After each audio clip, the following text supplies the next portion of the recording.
Hello friends, இன்னைக்கு நம்ம சேனல்ல ரொம்ப ஹெல்தியான சிகப்பரிசியில அவல் கஞ்சி எப்படி பண்றதுன்னு பார்க்கலாம். இது குழந்தைங்கள்ல இருந்து பெரியவங்க வரைக்கும் எல்லாருக்குமே ரொம்ப நல்லது. அதுலயும் இந்த சிகப்பரிசி அவல்ல பண்ணீங்க அப்படின்னா ரொம்ப ஹெல்த் பெனிஃபிட்டும் கூட. இதுக்கு நான் 1 கப் அளவுக்கு சிகப்பரிசி அவல் எடுத்திருக்கேன். இதை ஊற வைக்கிற ரிக்வயர்மெண்ட் இல்லாம ரொம்ப ஈஸியா ஆனா அதே நேரத்துல சத்தா எப்படி பண்றதுன்னு இன்னைக்கு பார்க்கலாம். இப்போ இந்த 1 கப் அவலை நான் என்ன பண்ணியிருக்கேன் அப்படின்னா ட்ரை ரோஸ்ட் பண்ணி எடுக்க போகிறேன். மிதமான அனலில், அதாவது மீடியம் ஃப்ளேமில் ட்ரை ரோஸ்ட் பண்ணுங்கள். கைவிடாமல் ட்ரை ரோஸ்ட் பண்ணுங்கள். எது வரைக்கும் அப்படின்னா கொஞ்சம் நமக்கு அந்த அரிசியிலேருந்து நல்ல வாசம் வரும்.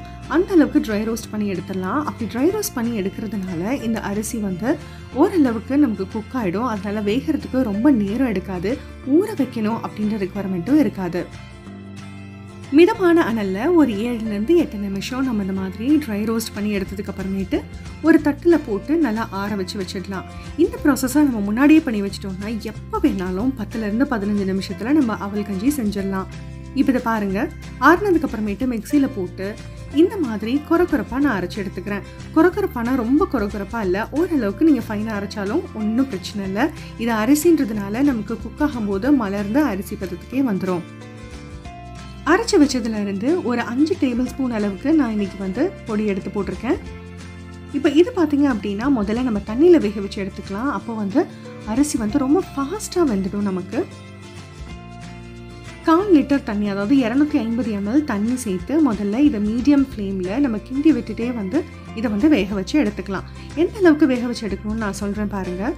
இந்த மாதிரி நம்ம அடிப்பிடிக்காமல் கிண்டி விட்டுட்டே இருக்கணும். ஏன்னா மீடியம் ஃப்ளேமில் வச்சாலுமே இது அரிசின்றதுனால அடிப்பிடிக்கும்.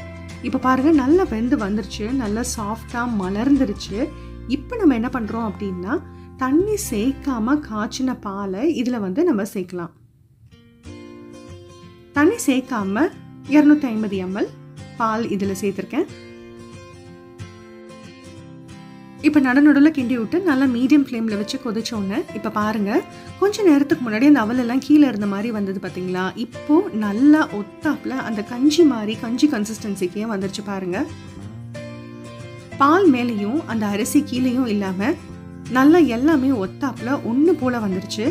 அவ்வளோதான், நம்மளுடைய அவல் கஞ்சி சூப்பராக ரெடி ஆயிடுச்சு. இந்த ஸ்டேஜில் ஒரு சிட்டிகை, ஒரு பிஞ்ச் அளவுக்கு ஏலக்காய் தூளும் சர்க்கரையும் சேர்த்து நல்லா மிக்ஸ் பண்ணிவிட்டு அதுக்கப்புறமேட்டு சர்வ் பண்ணலாம். இப்போ ஆறுனதுக்கு அப்புறமேட்டு பாருங்கள், இந்த அளவுக்கு நல்ல கன்சிஸ்டன்சி வந்துடும். நமக்கு கொதிக்கும் போது கொஞ்சம் தண்ணியாக இருந்தாலும் ஆறுனதுக்கு அப்புறமேட்டு இந்த மாதிரி ஒரு கன்சிஸ்டன்சியில் வந்துடும்.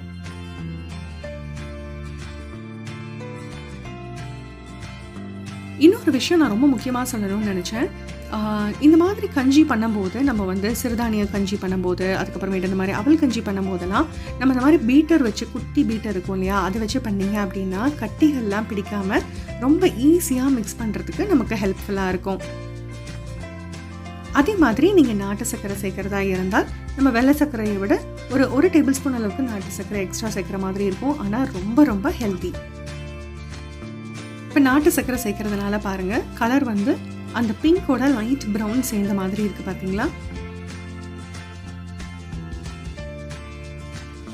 உங்களுக்கு இந்த மாதிரி குடிக்கிற பதத்தில் வேணும்னு சொன்னீங்க அப்படின்னா இன்னும் ஒரு 1/4 டம்ளர் அளவுக்கு நம்ம பால் கொஞ்சம் ஜாஸ்தி சேர்த்துட்டு அதுக்கப்புறமேட்டு குடிக்கிற பதத்துக்கு நம்ம இந்த கஞ்சியை ரெடி பண்ணிக்கலாம். இந்த வீடியோ உங்களுக்கு பிடிச்சிருந்ததுன்னா கண்டிப்பாக இந்த சேனலுக்கு லைக் பண்ணுங்கள், சப்ஸ்கிரைப் பண்ணுங்கள். முக்கியமாக உங்கள் ஃபேமிலிக்கும் ஃப்ரெண்ட்ஸ்க்கும் ஷேர் பண்ண மறந்துடாதீங்க. தேங்க்யூ.